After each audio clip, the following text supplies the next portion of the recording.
Hey everybody, I'm Paul Wilke. And I'm David Oro, and you're listening to The Embargoed, the greatest PR podcast of all time. Damn straight. There's always something to talk about and a point to make. And we're going to do it when we want, which is usually every other week. Whether it's tech, business, sports, music, or your mama, we're going to cover it. All of it comes from the point of view of public relations, reputation, and communications. We are all about punching stodgy PR in the face. That's right. So sit back, strap in, and let's get it on. Today is Thursday, June 9th, 2022. I'm David Oro. It's been a while since we hosted The Embargoed. Some things have changed, and I'm excited about those changes, and I want to tell you about them. First of all, my boy Kevin Wolf is often doing other things. He's like, you know what? I love The Embargoed. He's out there doing the business of PR, and he decided not to do it anymore. And he wants to come back as a guest, but he's so busy right now, he can't do it. So we're going to have Kevin back soon. I talked to Kevin about this, and I was like, you know what? I'd like to keep doing it, Kevin. He said, go for it. Find somebody. First person I thought of was my new co-host, Paul Wilke. Paul Wilke, welcome to the show. Thanks, David. We also figured since we got two faces made for radio, we'd start video recording this thing. Yeah, right. Since we're a lot better looking than Kevin, we can actually put this on YouTube and expand our reach or make this asynchronous across the interwebs and go from there. Don't forget to like and subscribe on your favorite channel, whether it's YouTube, TikTok, Twitter, or wherever you want it to be. Somehow we're going to get on all those things. I'm not exactly sure how, but we will. And you just, we'll be, instead of saying like you could subscribe on Spotify or iTunes, you could just, wherever you get your podcast, right? So we'll be there. Paul, before we get too far, I'd like to remind people that you were on like episode 7 or 8. You were one of our early guests on this show. So if anybody wants to find Paul, he is, I'll find the show in a second. But while I do that, Paul, do you want to just give a little bit of background to what you're doing and then we'll get right into the show topics and all that? First time co-host, long time listener. First time, that's a good one. David and I know each other almost going back, 15, 20 years now. I've been CEO of Upright Position Communications. We'll hit year 10 later this year. We do, like David, we do a lot of B2B tech, but, my background, I'm an ex-journalist. I'm an ex-client. I've worked for big PR. I've worked for boutique. I call the client journalist agency relationship the triangle of dysfunction, and we'll probably not dispel that any further on this podcast. But there's a lot to talk about, and I've seen a lot of things, done a lot of things, a lot of them right and a lot of them wrong from the PR rule book. But we learn from our mistakes, and we've got the tales to tell. The way we met is really interesting. So Paul and I share a couple of same experiences. So we both worked in PR, obviously, but we also both lived abroad. He was in Singapore for several years, and I was in Hong Kong and Beijing for several years. And then both of us found our way back. We didn't know who we were, what we were doing, but along the way, a mutual friend, Brian Baker, who's out there, he used to work at Fleischman Hillard, who used to service this company called Visa. And at Visa, if you walked into Visa, the joke was it was called Fleischman Hillard East because there was a bunch of Fleischman Hillard people over there. And Paul, you showed up because you were working at Visa, correct? I was working at Visa in Asia, and they brought me over to work on their cross-border business and also a little bit on their IPO. So this guy named Brian Baker, who was with Fleischman, and I think he was working at Visa at the time, says, oh, you should talk to this guy named Paul Wilke. He lived in Asia for a while. He seems to take that same ferry that you take from San Francisco to Vallejo because he lives on this random island called Mare Island near Vallejo. And I'm like, sure, I'm happy to meet him and do that. And so I go meet Paul or try to introduce myself. And Paul's talking right now. Paul's actually a pretty quiet guy generally. And it took me a long time to break Paul down and say, like, I'm going to be friends with David Oro. Almost true. I liked you from the minute I met you, which is good. But I'm not. I sort of go into the zone when I'm in the ferry. I got my headphones on. I'm just, either preparing or decompressing for the day. But it was great to meet someone on the ferry that has similar background, and then we have sort of one of the things I learned then and I know now, we've got similar philosophies when it comes to the crazy world of PR. It was good that we met, and then along the way, Paul and I have just stayed in touch. We're doing the same sort of business, and we were practically neighbors, and we would go to these conferences that PRSA weeks and things like that, and do some stuff in the city along the way. So it's great to have you on board, Paul. Looking forward to having you as a co-host and continuing our friendship along the way. So glad you're here. Well, thanks, David. And one of the things is, like I said at the top of this, is I was a big fan of the Embargo. I was fortunate enough to be a guest early on, and I listened to all, I forget how many episodes you've done, like 30 or 40 episodes. Listen to just about all of them. And I think what we're doing is, continuing the spirit of what you and Kevin have done, adding that visual element that we talked about, but also, because I'm not a talker, I think the episodes will probably be a little shorter going forward. Shorter shows. Maybe we'll do them more often. Maybe we'll, every other week, or maybe every week when we got something good to talk about. But yeah, I think so. So if you want to listen to Paul, it was episode 12, Paul. We were 12 episodes in already, and I think you were one of our first guests, honestly, because Kevin and I were just talking before, because we were in what we call deep COVID. We didn't have anybody to talk to. But you're right. On this show, it's going to still remain raw. We're going to try to make them a little bit shorter. But the insights on PR and for PR practitioners, we're here to help either make that role easier for you or commiserate with you, because, this job is tough sometimes. There's also going to be a lot of advice for existing and potential clients, or any client along the way. And there's a bunch of to-dos, and we're going to get to that a little bit later today. I think one of the more popular things was the do's and don'ts PR, some of the media relationships that we have, and then trends that are happening in the industry. So when we say that all of this comes from the point of view of public relations, reputation, and communications, that's what we're looking at. We're going to do it in a fun way where we continue to punch stodgy PR in the face. You down with that, Paul? Yeah, totally down with that. There's a lot to punch at. There's a lot of weird things that we see, and you know what? It's a lot of it's we're not throwing blame.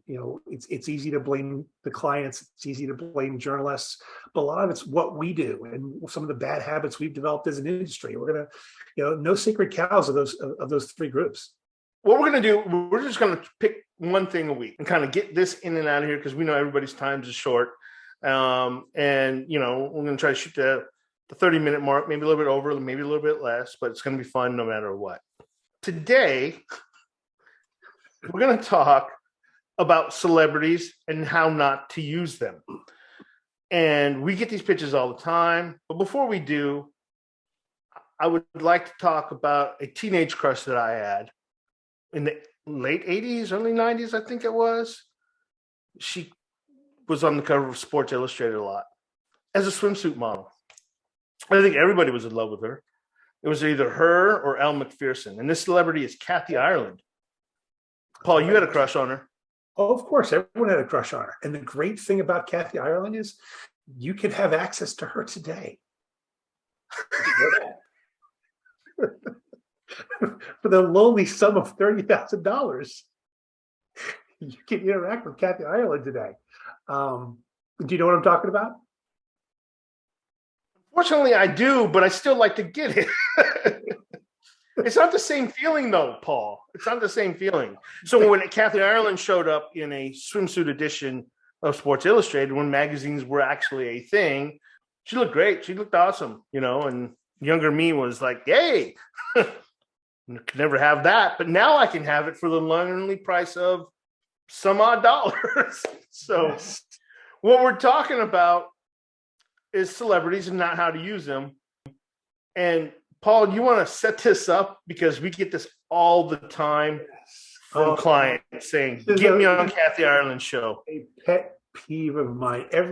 I would say a client a week forwards me an email that comes from, and they're we're picking on Kathy Ireland, but there are a lot of them. It's a production company.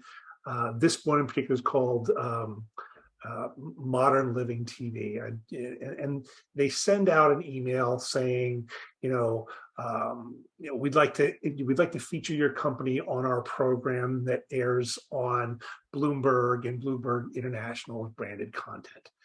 It makes it sound like a media opportunity, and Kathy Ireland's the co-host. Sometimes William Shatner's the co-host, but really, what it is, it's not a full-blown scam, but it's an infomercial. It runs at a god-awful hour on channels nobody watches at those times, and the email makes it sound like a great media opportunity for the company that they're reaching out to. Paul, it usually goes not to you, does it? It doesn't come to you. It comes to the CEO, right? It goes to the CEO or the CMO, and the CEO forwards it to the CMO. The CMO forwards it to the agency, and it kind of flows downhill. It's like, it's just, is this worth doing? And the answer is emphatic no. No, dude. Why would you say no? Because I'm looking at the About Worldwide Business with Kathy Ireland right now, and her name's in lower cases, by the way.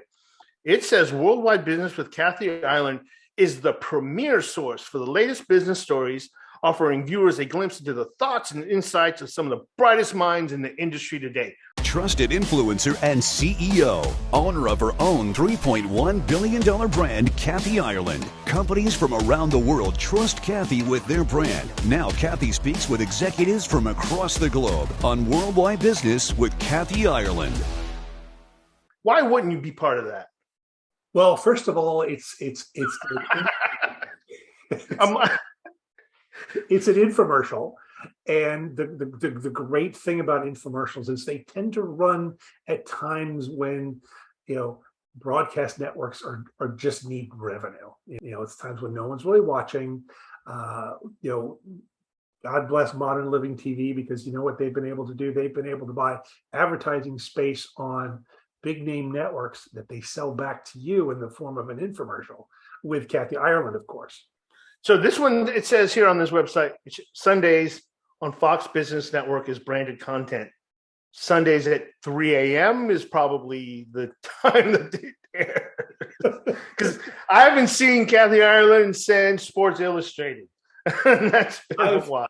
I tell you what, there was a night a few months ago where I was up and I watched.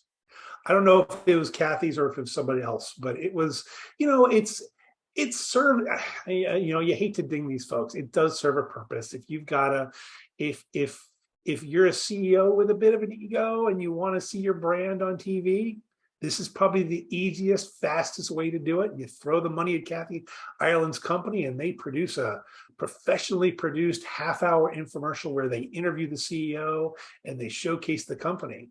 But the problem is, it goes back to if the tree falls in the woods, and no one hears it, did it actually fall?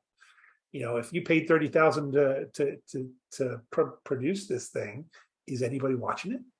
How much does it normally cost? How far have you gone down this road with clients? For me, yeah. I've gone the road, don't do it. Okay. And as far actually, I've taken it a little bit further. I was like, if you want nobody to watch it and you want to spend $30,000, we can do this. I think the price is around 30. I think it might be a little bit less than that. I've seen 26,000. I've seen 30,000. And like you, my counsel to our clients has always been, it's a scam. It's not worth the money. If you've got $30,000 to spend, let's spend it somewhere what's really going to move the needle. However, I did have a potential client that actually did one. And they said, I worked with these guys. They did the infomercial. Should I not have done that? I'm like, well, did you get any business out of it? She said, no. I was like, well, there you go. I wish you'd talked to me before you did it, but some lessons you have to learn the hard way. I'm cruising through her site and they make it look legitimate, but I'm not sure anybody sees it. And I think the only benefit would be to have, but even then, like the benefit would be have like a proper production video of your viewpoint interviewed by semi third party who has no agenda. They're supposed to be objective for your fees, and I do that with quotes the whole time. I guess that's okay, but nobody's going to see it. And like, I don't even see these get reprinted on anybody else's website. They're not sharing it on YouTube or their Twitter accounts or anything like that. And I think people see right through it. So I always feel this is a weird opportunity, and I have yet to take one offer. If anybody out there is listening has done this and it's worked really well, please help us reconsider it, because I think I would do it, but it doesn't feel right. I think we do better as PR professionals to get them on CNBC, Jim Cramer, John Ford, local television, etc. And it just feels like a better win. It's a throwback to a different era. You know, there was a little short window in the 90s where infomercials like that might have moved the needle. But now, you know, if you've got $30,000 to spend on, you know, raising your brand, I would rather take that money and do, you know, and you know, hire a video production company and do a bunch of short videos that you could put on YouTube or you know boost up your own blog channel on your website. Create your own content, right? Create your own. And this was really an era. This was an era where creating your own content was expensive. You had to get a camera crew. You had to get lighting, microphones, all of that whole sort of production setup going. These days, you could do it with an iPhone and a decent microphone. Well, hell, we're doing it right now on YouTube, right? You know, or a Zoom call, right? And you don't necessarily need that. But what we don't have is a former Sports Illustrated model. We don't have that, and in that aspect, we cannot. I'm far from it, Paul. This is going down a bit of a rat hole, but I'm always fascinated by what celebrities do what. You know, Kathy Ireland's doing this half-hour infomercial, and you know, William Shatner sells everything. And then this is why you want to be a celebrity, because you could do this kind of stuff. And Kathy Ireland, go for it. I think she's even got like blankets at JCPenney's or something too. So like, yes, I'm not knocking their entrepreneurism or them using their celebrity to make some money. What I'm knocking is clients saying, you know what, we should do this. I'm like, no, you shouldn't. Nobody's going to watch. I mean, there are some pay to play things like that I know are worthwhile. And I'll give you a good example. You know, there are a few companies that do like CES or RSA, where they interview companies on the ground. You know, they have a booth in the booth area or just outside in the hallway where they do interviews and they post them online. And, you know, they do charge, I think, a couple thousand, anywhere between $2,000 to $10,000. But you know, the content is going to the right audience and it's being seen multiple places. It's not going on an infomercial at 2 a.m. It's going on YouTube. It's going on this publication's website. You know, there are a lot of those out there that do that, which I think are really effective. Which is almost in the advertising world. All right. Yeah, I mean, it's advertorial, but you know, it's effective. We're at an interesting time in the PR industry where, you know, we do consider more pay for play stuff. Whereas 5 years ago, 10 years ago, I was like, hands off. If it's pay for play, I'm not touching it. What about you? Are you seeing that? Yeah, there's more of sponsored content that we're dealing with these days. Which is fine. You know, we want to keep some of these publications in business, and if that's how they're doing it, let's do it. There's still plenty of traditional free editorial opportunities out there, if you will, which, you know, those are the ones that I think really do. But, you know, as you know, everybody is a Forbes Tech Council member right now, and everybody's paying for that. All right, so other celebrities that do this, I'm sad, Paul. I don't get Kathy Ireland's emails anymore. That's too bad. You know, she knew I loved her, but she doesn't love me back. But you know who loves me? Dennis Quaid. Dennis Quaid. Yes, Dennis Quaid. So Dennis Quaid is a movie director, a TV producer, and an award-winning. He's gotten 2 Golden Globes. His featured film, he did A Dog's Journey, which is recent. What's the other one he did? Let's He go back. he played Gordo Cooper in The Right Stuff, which I think is one of his best roles. Oh yeah, yeah. He was in The Parent Trap with Lindsay Lohan. I think he was dad. Any Given Jerry Lee Sunday. Lewis in Great Balls of Fire. Wow, you can go way back. You can put that on there. The Rookie, The Traffic, The Day After Tomorrow. I never watched that one. Anyways, he's Dennis Quaid, right? He's dramatic and for a while. Yeah, The Big Easy. You said Great Balls of Fire, The Right Stuff. Yeah. Anyways, but you can now be on The Viewpoint hosted by Dennis Quaid.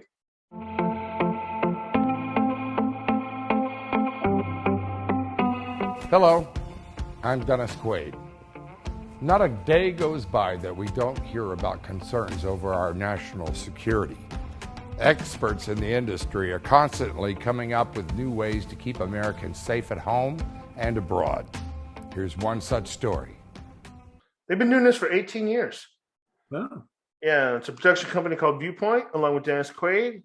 They talk about the integrity of each story and educating the audience, right? We want to create a proper creative strategy to have clear and measurable objectives while simultaneously being rooted in education.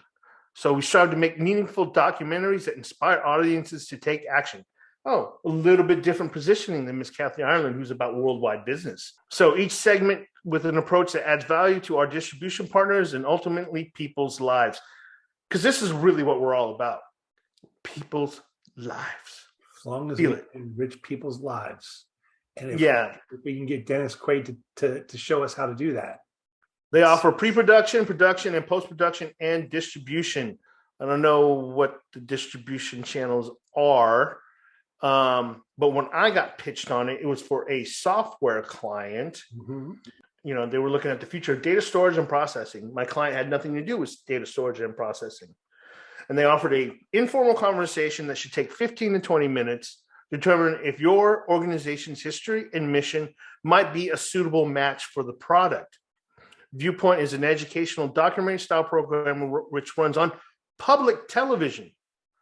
Ooh. And is broadcast on commercial news breaks on CNBC, Fox Business, CNN, and Discovery Channel.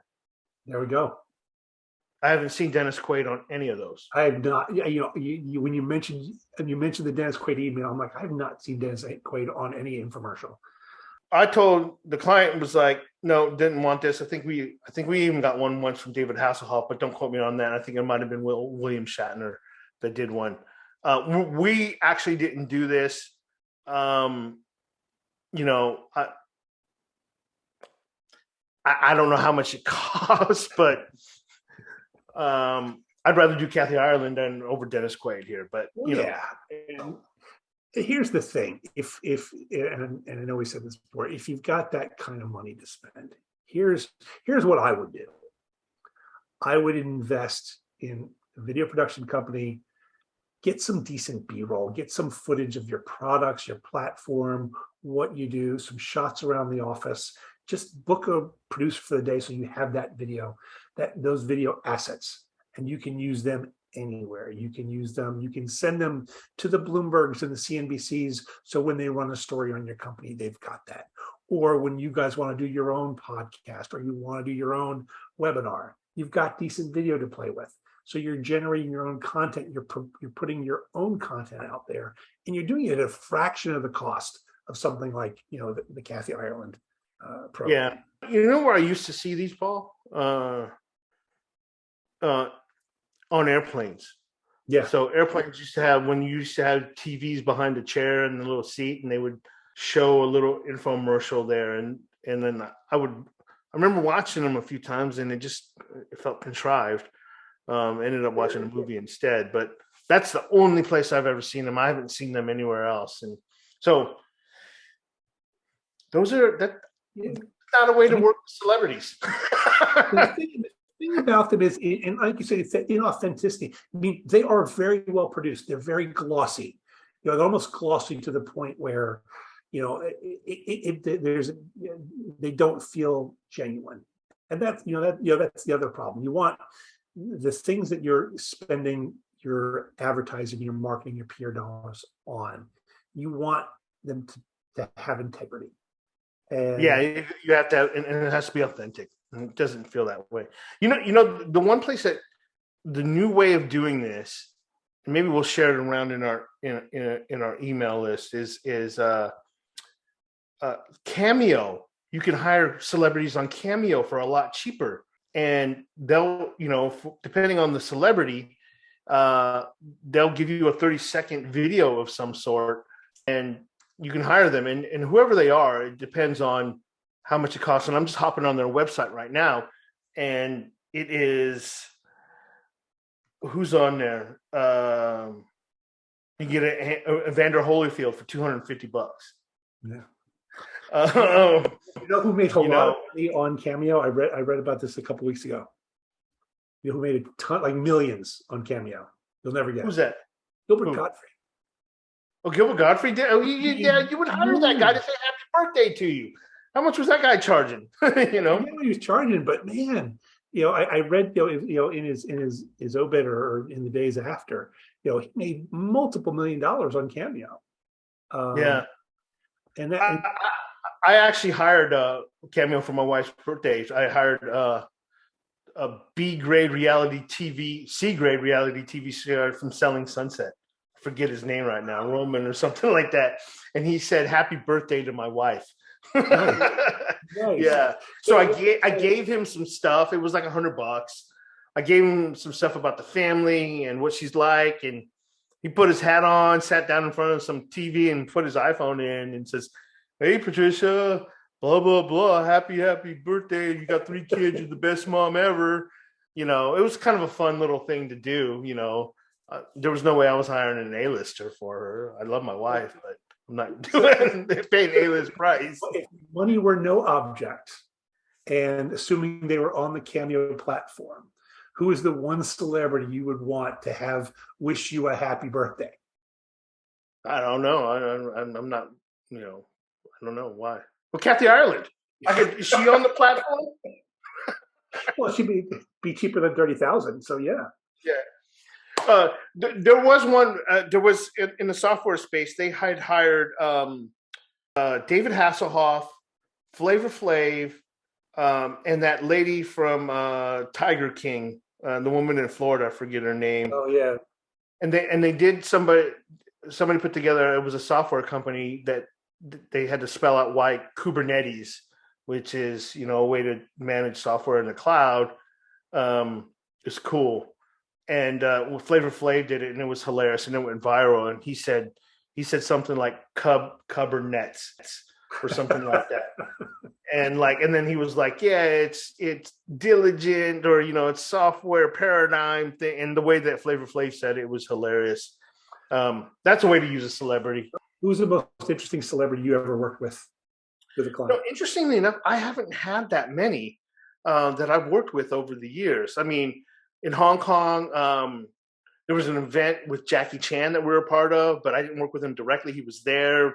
We kind of brushed each other along the way in terms of like working, before he got on stage. I did have to handle, he's not much of a, if you're a NASCAR or race car driver, Bobby Rahal and I were hanging out on a trade show floor in New Orleans once, trying to get people to sign autographs with him at the National Automobile Dealers Association. I didn't realize how legendary he was, but the client hired him, and we made him work. That was it. I know you got some good ones. I got some good ones. I recently, a couple years back, we had a client that had Shaq as a Shaquille O'Neal as a celebrity ambassador. He needs his own channel. I do today. He's hawking everything, dude. He's hawking everything.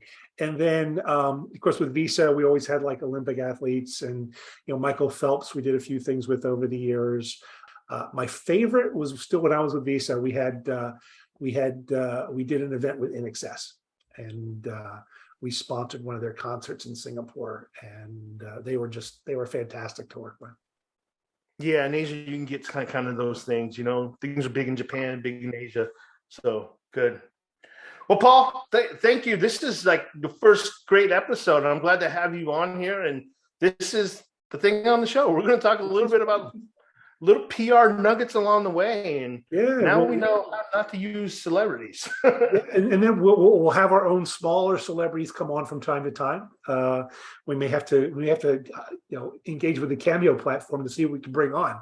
But right, yeah, right, we can get them on. But yeah, so we're always looking for good folks from the industry who want to talk shop. So check your local listings for how to reach us. But this has been fun today. I'm looking forward to doing more of these with you, Dave. Good stuff, man. All right, guys. We're out of here. I think we'll do some music on the way out. All right. Thanks, everybody.